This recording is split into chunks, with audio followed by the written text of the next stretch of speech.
So our next presenters, y'all have met Wren, but you've met only really one side of Wren. And she's a really multifaceted, get it? Multifaceted human. And here she is in a different role with her friend and colleague, Sydney Badger. And I gave an introduction to you, Sydney, yesterday, but that didn't completely work. But Sydney's amazing.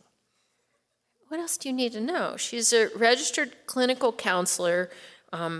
She works with the avalanche industry. How fortunate are we that the two of them joined forces and they're working on things that organizations and individuals can use to make themselves, ourselves, more resilient. There's your intro, ladies. Super glad to have you.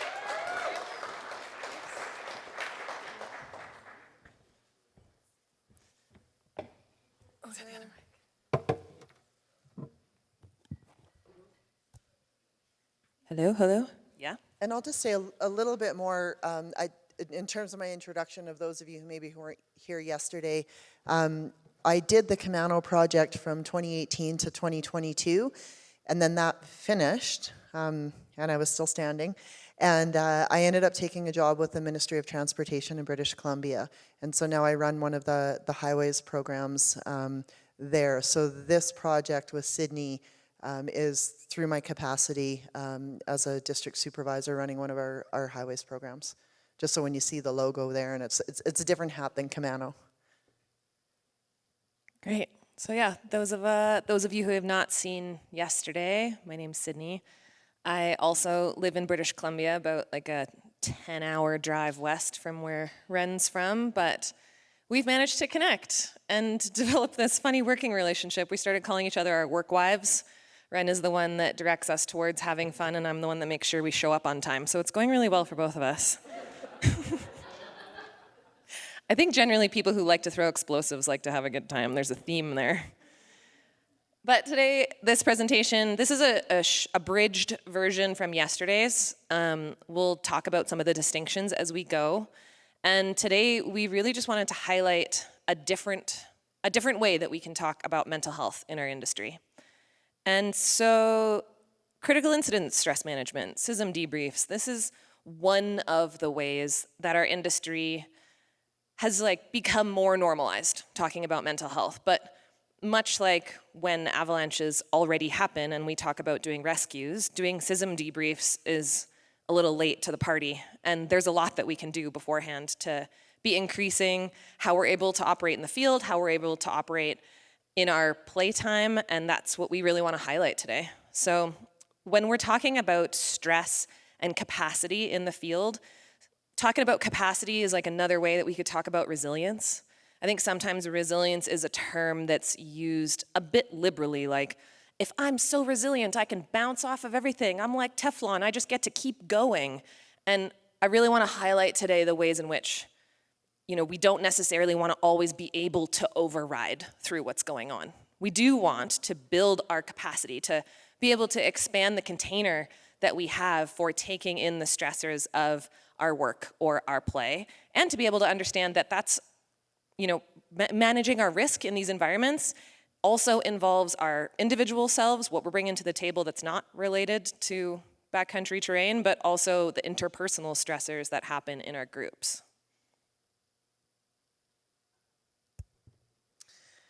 All right, so what are the problems? Well, do I even need to say that after the last talk I just gave? But, we work in this industry, and forgive me if some of the stuff I talk about kind of work. This was how we developed this. But you certainly can apply these concepts to your recreational travel and time in the mountains. It's a demanding and complex environment, and it can be kind of short, intense seasons. Everybody has life events, whether it's passing of parents or birthing of children or accidents or injuries or housing stress. All of these different things have impacts on our decision making and how we're able to show up. Certainly in terms of the industrial side, you know, we can, working especially in 24/7 operations, you can get pushed really hard and need to find ways to navigate that. And then on the recreational side, the pressure to achieve, you know, in the sense of status, the self-worth. We're going to have a panel later on about social media that I think is really, really important, important topics to cover. So when we're talking about how we can build into these processes, I think we need to be really careful about the language that we're using. And it's erroneous for us to talk about prevention here, because the realities of the environments that we're going to put ourselves in is that we can't actually prevent the stressors that will accumulate over time, whether that's professional or recreational. We can, however, be proactive, and that's what we hope to be able to communicate today. We can be proactive about the environments that we create on our teams. So again, why we're working on some of these things, you know, I know several people, colleagues, friends, you know, who have committed suicide or have had very serious mental health issues. I've had my own kind of reactions, kind of late to the game in terms of rescues that I've worked on. And essentially, we just want to, you know, we want to do better. And really try to maintain a high level of efficiency and safety during these high-risk activities. So whether you're out there playing or you're working, being able to make decisions from a good place, from a kind of a stable place, and foster the communities of care. So whether I'm playing or I'm working, the people that I'm out in the mountains with, I want them to have my back, and I'm certainly going to have their back. And again, just being in a good place to make good, clear decisions. So how Wren and I ended up here together, almost 2 years ago, I first started out by doing a bunch of interviews with people in the industry, like just for fun, little Saturday science. I called up a whole bunch of professionals and said, what are you struggling with? What do you think would make it better? What's getting in the way of that getting better? And then that led to doing my first presentation as a clinician back in the ski industry space about all of this that you'll get a dose of today. So that was the spring conference in Canada in 2023. And then that led to having opportunities to do a bit of the Canadian professional development trainings that happen in the fall, which is where Wren saw some things that I was talking about and reached out, and I remember getting the email, was like, asked my partner, who's also a forecaster that works on big industry projects, and was like, hey, who's Wren McElory? What's happening here? He's like, she's a really big deal. Okay, shit, let's go. So yeah, over to you. So obviously the word resilience and the stress continuum stuff had started to gain some traction and kind of become a bit more normalized. Through my changing careers and things that I was taking on, I just didn't really have a lot of capacity to take that on. I knew I wanted to and I knew I needed to. ISSW in 2023 in Bend, there was some phenomenal presentations. I was like, oh, that's really good, but I didn't know what to grab onto. And then so when Sydney did the CPD session for us up in Canada, I was like, oh, somebody here, local, I can get her. And then asked her to come in and do some staff training with our highways team. And that was really kind of what started it. And you know, Sydney also has worked in the industry. She has a CA level 1, and she started to go down the route of guiding. So she has a really great understanding as to how we work. But then she got so fascinated with all the crazy minds that we have in this industry that she actually switched gears and went down this route. So she's got her understanding, her counseling, and she's incredibly gifted at her facilitation, as you'll see.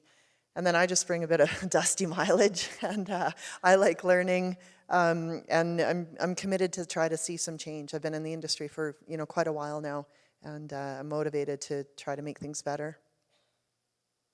Which is pretty incredible. Okay, so here's where we're going. We're gonna get nerdy off the hop, understand a bit more about how we're wired, recognize the realities that keep our fight-flight system on, and then get familiar with how to turn that fight-or-flight system off. And then finally, we're gonna use some of the examples of Wren's team and talk about how we have collaborated to build into some of these proactive steps. So for some, this is new. For some, welcome back. Either way, it's kind of like a first aid research where we cover this information again. So autonomic nervous system, 101. Your brain and your body and your body and your brain are in constant communication. Your autonomic system is made up of your sympathetic and parasympathetic systems. We often are taught that the sympathetic, the fight-flight, is like, oh no, I'm stuck in my fight-flight, that's bad. I want to always be in my rest-digest, that's good, as if there's like an on and off switch and we're doing it wrong if we're on the wrong one. But it's not the case. We actually want to be able to move through those states appropriately calibrated to the environments we find ourselves in. So we're going to dig into a bit of that complexity today. The autonomic system is in charge of scanning our environments for threat, whether those are real or perceived, whether they're physical or social emotional threats. That's what it's up to. And it's always going to prioritize that we belong. So if there's a threat to us getting kicked out of the pack, our system will mount these automatic responses that unfortunately we don't get to control to try and protect us, to try and either keep us in the pack or keep us safe from whatever the danger is at hand. And these are some of the states that we move through based on that autonomic system. So you can see on the left-hand side of the screen where these states correlate with sympathetic, parasympathetic, but we won't really go into those terms more. We're just going to focus on the colored words. So in the blue, our settled state, that's where rest digest actually lives. It's also where we have true sleep, when we have deep quality rest. The engaged or social engaged state is where we are going to hang out in that state if we're feeling safe enough. Then, when we feel safe enough, we have access to connection, we have access to ease, we're able to be curious. That's the engaged state. When there's a bit more energy in the system and we mobilize, we actually have more focus come online, there's more energy. This is where we get things done. And then when there's a bit more threat in the environment, we pop up into survival. Survival is where fight or flight actually live. Can also be characterized by worry or anger, frustration, any number of things they're there to help us survive. And then finally we have shutdown. Shutdown is where our freeze response is. And shutdown often can feel like numbing, like coping, can feel distracting. Any shame spirals that we hop on tend to happen in relationship with a bit of a freeze state. And so then the arrows on the right-hand side, that's our survival energy. As we move up through the state, survival energy is responding up, and then also it can come down and down-regulate. So speaking of this word regulate, what the heck is nervous system regulation? Because this term gets thrown around a lot lately, and I think we need to be careful about using the term regulated like, oh, I'm just feeling so regulated, as if you've like just come out of a yoga class. That would be different. Regulated is actually this left-hand side of the screen, the ability to come in and out of all of these states appropriately. Regulation is actually flexibility, it's adaptability. Where dysregulation is more about stuckness. It's when we get trapped in these states and we can no longer adapt appropriately for a variety of reasons, trauma being one of them. If our system feels like the danger that once happened is still happening, it's perceiving a threat from a different time-stamped moment in life, our body will continue responding to it, even though that threat might not be present. And so that's one of the things that can contribute to the stuckness that we find in dysregulation. You can see on the right-hand side of the screen more standard diagnoses or terms that we throw around.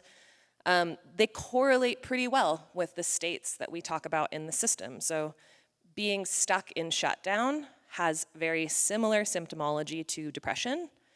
Being stuck in survival has really similar symptomology to anxiety.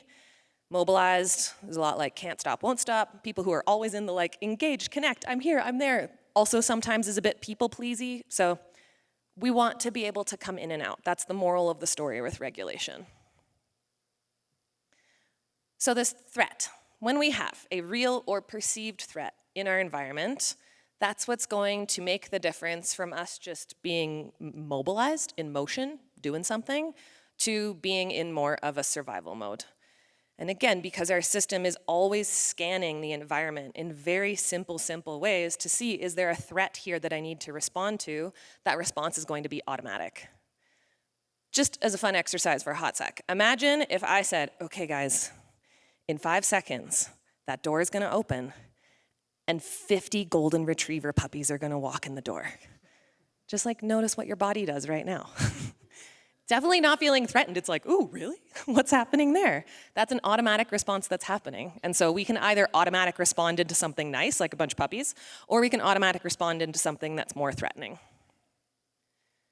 When we're hanging out between our mobilized and survival states, that's okay, because they're doing their job. That's not bad. It's okay to be high functioning. It's okay to be switched on.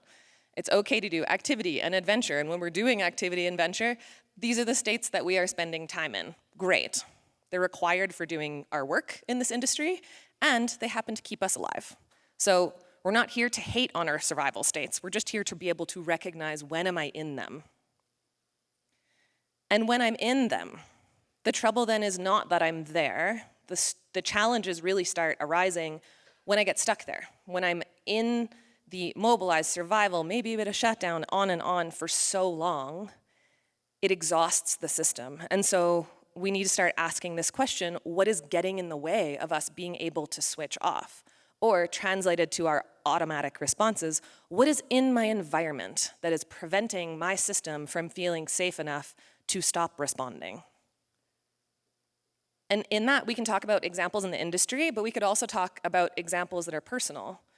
So some of the examples that we might see in this line of work or in our recreational pursuits, like has been discussed, endless storm cycles, we are going to be mobilized or survival mode, operational pressures, being in first response or recovery mission, any number of things that are on this list. One that I really like to highlight is when there's an incident or accident on a team or in a community, the ripple effect of that is so real. And we know that even if we are not at the most direct point of contact to something that has happened, even just hearing about, even coming across some of the details, the waves that happen from that awareness, especially in our smaller, really tight-knit mountain communities, it impacts all of us. So even just having things that are constantly happening in this culture that we're all a part of is contributing to all of us being a little bit more bumped up, more activated.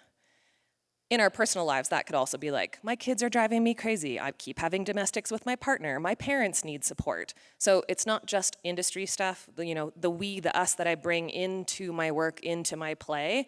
That's all showing up here in how we're able to regulate on snow as well. So when we're on for too long, fascinating thing happens. Our body's like, hey, you're gonna run out of energy. Let's slow the show down. So then we go into freeze. The analogy that I give most times of how this functions is we picture that our body is a car, the car is running on gas, and we have our foot all the way on the gas in that car, and then our body goes, if you keep going at this rate, you will expire, so let's slow our roll, and then we put the brake down on top of that gas. So all of this energy in the survival mode, as we can see, is bumping up, up, up. Shut down, it sort of pretends that this isn't happening, but it does that by calming down the physiology, by going into a bit of a freeze response or a protective response. We're protecting ourselves from driving off a cliff. So the e-brake that's there, it's adaptive, it's clever, it's protecting us, and sometimes it's not where we want to be. So being in shutdown or being in freeze, it can still be highly functional. And all of these things from start to finish is not just those of us who work and play in the snow thing. These are things that our whole culture can talk about. I know when I was speaking with Pascal at the end of yesterday, we were saying like, yeah, you could give this talk to a bunch of academics. How are we staying jacked in the situation? So just recognize that all of these ways of knowing and understanding how our bodies function, it's in our whole lives. But if we are talking specifically about what that might show up as in the cultures we're familiar with, coping with our freeze might look like being in distractions or numbing tactics or coping mechanisms, like distracting with lots of exercise and adventures. Instead of feeling the intensity of my survival, I will go and do lots of runs or continue doing big days or whatever that might look like. You could also distract with excessive courses or learning, always on to the next, distracting with sex or infidelity, workaholism, or leaning into alcohol and substances. None of these things are inherently bad things. Like, yeah, go to your job, be a worker, have a drink with a friend, have sex, cool. If you can't not do the thing, then we might start to consider, how is this something that's actually helping to dampen what's happening underneath? And there's a slide from yesterday that, if you want to go check out the actual slide, you can on the recording, but I just want to touch on this idea that when we're coming from shutdown, trying to backtrack, or trying to, if this line were to continue, come into something different. If I go back to this slide, give me 2 seconds. Yeah, if we're trying to come from here, down, down, down to mobilize, and eventually down into engaged, say I want to lift the brake, and I lift that brake being like, man, I'm doing so well drinking less. I'm doing so well working less. I'm doing so well at lifting that brake by not leaning into my coping mechanisms as much. Guess what? We don't get to take a direct route down to engaged. We still have to come back down this whole show. So when we lift the brake, we do end up still having to move through our survival states. So sometimes what can happen is, even though we might be objectively getting better, which yes, we are, because our coping mechanisms, we're not leaning into them so much, what happens on the other end of that is, oh, I stopped coping and now I'm ragey. I stopped coping and now I can't deal with my partner. I stopped coping and now, and whatever that gas, that energy, that survival mode that was happening under the surface, it's like, hey, nice to see you again. And the people in our lives tend to get sometimes frustrated with that, like, why are you being such an asshole? But that's what's happening when we lift the brake. So something that I think we can really do for our cultures, for our teams, for our communities, is recognize that if someone is in that energetic, fighty, flighty kind of place, we maybe want to celebrate that, like, at least they're coming out of freeze. And how can I help them continue coming down that slope? So, how do we do that? Big question. If we have less threat in the environment, our survival energy actually has an opportunity to lower, and then we can access that social engaged state. This is the thing that when I work with teams and do interviews or have conversations with the people who are running the show and say, like, what are you seeing? What is keeping the on? What is perpetuating the fight-flight? Where can we have more safe space happening? And then we try to talk about how we can improve that environment so that it's actually possible. Okay, so what's the social engagement state? Why is it so important? This is a branch of the parasympathetic nervous systems called the ventral vagal complex. If anyone wants to get geeky about all of this stuff, just look up polyvagal theory. It's a thing created by Dr. Stephen Porges. It's a lot, but there's also a lot out there that distills it. So yeah, fun world. The thing about our social engagement system is it gets developed, like our social engagement system builds its skills and its capacity in our early life based on our relationships with our caregivers. So if our caregivers modeled very safe and genuine attunement, if we had someone in our lives who was able to go like, oh, I see you feel unsafe. Let me loan you my nervous system so that you can calm down, like the metaphorical puppies coming into the room. That actually trains our ventral vagal complex, our nervous system, to be able to access that social engagement state. For many of us, that didn't happen. A lot of our parents are in a generation that were not so on board with that. So that's, not their fault. They didn't have it either. But it just means that we maybe need to train this. We need to train our ability to access this social engagement state, just like we go and train the gym. There are some exercises and some body stuff, some writing and journaling stuff that we went through in the longer pro version yesterday. So I really encourage anyone who wasn't here to check out that recording, because we don't have time for it today. But there are some ways that you can practice that. Social engagement system is available when we feel safe enough. It improves the functioning of our prefrontal cortex. It makes better decision-making possible, check plus. And it slows down our survival physiology. So it actually helps us lower the heart rate, take in the whole room, take a breath. And it makes genuine connection possible, which when we are able to come off the ledge and genuinely connect with someone, that is also what's going to continue helping us to downregulate. So whether we're talking about the industry or we're talking about doing this on the teams that we recreate with, we want to look at things like, how can we improve our social safety? How can we switch off? Where is it possible in my busy winter life flow to switch off? Are there check-in tools that we can build into our workflow or into the processes that we use, just like how we would plan to mitigate risk when we go out into the field? And where are there more opportunities for genuine connection? So I'm going to turn it over to Wren to go into some explanation of how we actually tried to approach this social safety situation, social engagement situation within the highways program that she runs. Thanks, Sid. And then again, this is around a work setting, but I would encourage you to just think about your teams that you recreate with, your friends, your partners, and just try to take whatever nuggets you can out of that. So these are some of the steps that we did. We started with educating the team, designing the environment. We got together as a group, and I'll break these steps down over the next few slides. Talked about some of the proactive, I don't know, I'm not very good at driving this. Some of the proactive mitigation strategies as well. And we want to try to prepare ourselves the best we can, but also recognizing that stuff's going to happen. You know, winter happens, storms happen, events happen. So we also have to be able to be responsive. And then ways that we can refine the process. So in terms of educating the team, it was started with early season education, which is exactly what this is, right? We're all kind of taking a class. We're learning some information. We brought Sydney in, and she came to our staff training, and we went through some of these exercises and just talked about, you know, what are our experiences. And getting the buy-in.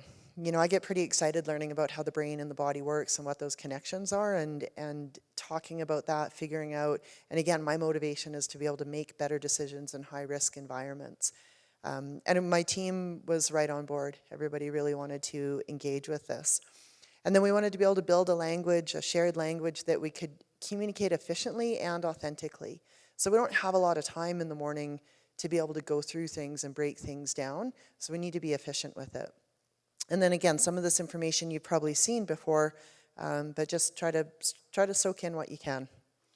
So some of the steps, again, building an environment, designing the environment, it's really important that there's no consequences for the honesty or the vulnerability.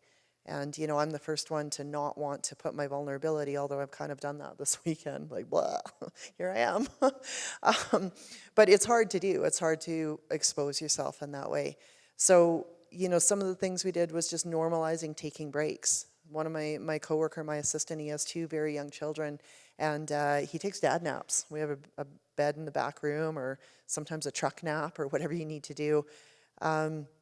But yeah, taking breaks in the quiet times, prioritizing rest when you can. And in the recreational world is maybe sometimes it's still snowing and you still want to go skiing, you don't want to miss that day, but just recognizing where you're at, sometimes it's okay just to take a break. Take a break, let your not only your body rest, but let your brain rest as well. So we collaborated on some check-in tools to try to incorporate this information. So many of you are familiar with this, the stress continuum for the team. This was the basis of where we got this information from. And we took it a step farther, and this was also inspired by a presentation I saw at ISSW in Bend last year. There was some groups who had designed a danger scale, but to incorporate this information. So we didn't invent this, but we borrowed the concept because it was something that worked for us and something that's familiar. So we basically made a check-in tool, and for me, it just helped create some awareness. So I could start to take a look and be like, "Ooh, I'm kind of, what'd you say? I'm kind of being bitchy today," or like I don't have a lot of patience, or maybe I'm a bit irritable, and look at this and be like, "Oh wow, I'm actually kind of in the yellow. I'm not really in that engaged state. So what do I need to do? Well, maybe I need to take care of myself. I need to prioritize some sleep." So just like little self-awareness tools. And this is just really a snapshot. Our list was actually, you know, quite a bit bigger, but just to share some of this information. So the other thing that we recognized is that we're not professionals, as in we're not professional psychologists or counselors. So it's one thing to ask somebody to say, "Hey, I'm not 100% today," but then what do you do with that? Because people do, I have real issues. We're humans, right? We're complicated, as Sydney says. We all have issues. So we're like, "Hey, Sid, what do we do? Like, what do I do if I've got a coworker who's, I can visibly see in the orange, but they can't necessarily see it? How do I support that person? How do I communicate?" And so she was really skilled, and this was just in our very first brainstorming session that we did with our 3 teams. And she helped us come up with, or gave us some do's and don'ts. And one of the big takeaways that I got out of that, especially because I'm a mentor, I'm a supervisor, I'm always in charge of the team, I'm kind of got to be like the parent, you know, good and bad. Good cop, bad cop. But one of the key nuggets I got from her was, instead of always trying to give advice, just asking, "What can I do to support you?" So same thing in your recreational teams, you know, if you know somebody's going through something, instead of trying to like, hey, do that, have you tried this and do this and do that? It's like, hey, what can I do to help? Is there anything I can do to help? And again, this is just a snapshot. Our do's and don'ts list is actually quite a bit bigger. So some of the proactive things that we did, again, this is 100% operational, so take what you can in terms of your own, however you're going to use this information. But we're 24/7, you know, it's highways operation, so trying to stagger shifts. If I know we're going into a big storm cycle, I'd send people home for naps, encouraging rest during the day, checking out when off the clock. We use a WhatsApp messaging system to communicate, so being able to mute that. Or let's say you're trying to take a day off and you have a group chat with your friends and they're all going to ski the Sick Pow and you're like, oh, I'm so punched, I need a break. Mute the chat. You don't need to hear it. You don't need to feed the FOMO, right? So, yeah, and just, you know, taking care of each other, having ways to get a hold of each other if it's urgent, but taking care of each other. And then some of the responsive mitigation strategies. One of the things that really came out with our team, and this is all pretty new, it's not like we got it dialed last year, we're really just kind of playing with this, we're experimenting with it, was the ability to say that, hey, I'm in a state, like, hey, I'm kind of yellow today, but not have to disclose why. And that was really a key feature. I know for me, because I'm the boss and I'm supposed to have it together all the time, I didn't necessarily want to put my vulnerability out there. And it was one of the people that I worked with, she's like, well, what if we just said that we're in the yellow, but we don't have to say why? And I was like, that's brilliant. You know, so somebody could say, and then it's kind of like we have a way to take care of each other. And I sort of think of it like a medical condition. If I had a medical condition, let's say I'm a diabetic, I want my team to know that so that they can take care of me and so that everybody has that awareness. So I kind of look at this as the same way. What else did we have here? Yeah, I think that's kind of the main things. And then just, again, strategies to support each other. So some of the things that we're working on, we're a small team. There's 4 of us that look after 365 kilometers of road, 3 major highways and some outlier roads. But it's pretty hard to maintain that confidentiality, to be able to expose yourself and open up, but also confidentiality. So we worked on having check-ins, or starting to develop check-ins with some of our other highways programs. And maybe you got a buddy in another ski town that's not right in your tight circle that can, you can communicate with, that understands, living in a mountain culture environment. There's different ways you could look at that. For us in the work situation in AM/PM workflow, so including specific prompts that are a bit more structured, but again, in terms of the recreational context, hopefully before you're going out, you're making a trip plan and you're looking at the avalanche hazard, and maybe it's a bit of a check-in, like, hey, how's everyone doing today? Where's everyone at? There's lots of ways that you could, that's a whole nother talk to be able to take this into the recreational world. And, it takes practice, and I've realized, like I said, I've kind of been at this for a little while now. I used to be one of the young kids on the block, Lynn, but not so much anymore. But there is a real generational change, and this language is becoming more common. So some of the things that seem kind of hard for me, I realized that some of the folks I'm working with, they're like, oh yeah, this is like no big deal. It's kind of normal. So it's just a bit more accepted. And the generation that I grew up in the industry, typically I've spent the majority of my career working as the only female. I worked with a lot of fantastic people over the years, but I definitely had to develop a pretty thick skin, and I prided myself on that. And I still pride myself on the fact that, work hard, play hard, and some of this skepticism I had, or some of the concerns I had, I was like, okay, I don't want to bog this down and get all touchy-feely. Like, we have a job to do. And you do have to have a certain amount of grit to be able to work in the avalanche industry. So it's that balance of being able to work through this.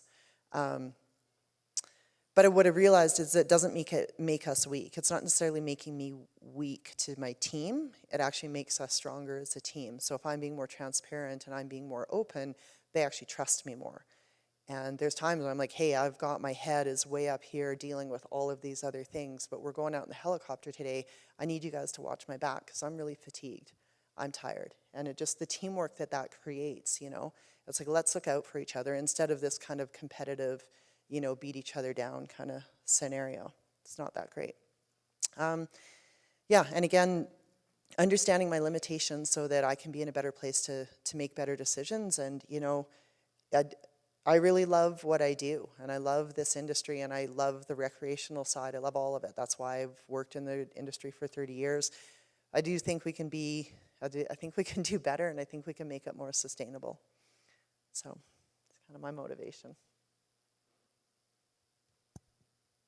Okay, so wrapping up here, the key thing for us to recognize is that our environments, our social environments, our cultural environments are going to take some time to shift. And I know that there are little pockets where it's becoming more normalized to talk about this stuff or to put it into a process or workflow or to have friends that we recreate with who, you know, respect the most conservative decision, who are able to check their objective mentality and, you know, make it more about a team mentality. Everyone has their own style, and there was some great points earlier about, you know, choosing the people that we go out with. I think some of the concepts that we talked about today might be great considerations to put into those reflections.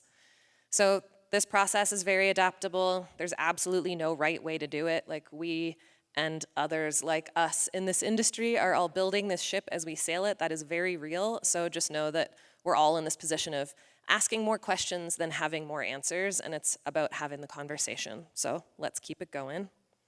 These are the proactive steps. One more time, they could be adapted to a work team or to a recreational personal team. And probably the steps should change because we only came up with them a year ago. Key take-homes. Supporting our stress in these contexts, we cannot control our automatic responses to the environments, but we can control the environments that we work and play in. So it's on us. It's on us as a culture to take this out there and talk about it more and shift it one little step at a time. So Godspeed. Thanks for your time.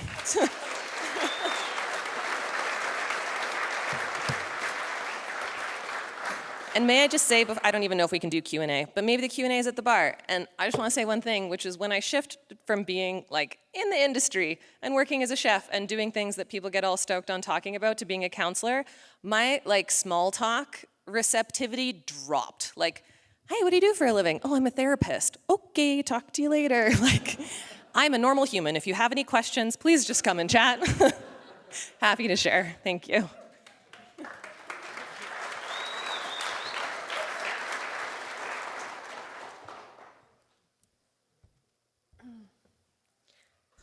Like the lady said, any questions, take it to the bar. But I just think that it's lovely to have this out and to be talked about. So I really appreciate this, both on the recreational and the professional level. You know, just to have a vocabulary, you know, for me to talk to my girlfriends that I ski with every Tuesday. I'm in the orange today, ladies, don't ask why. Or, yeah, it's really helpful. So I'll see you at the bar.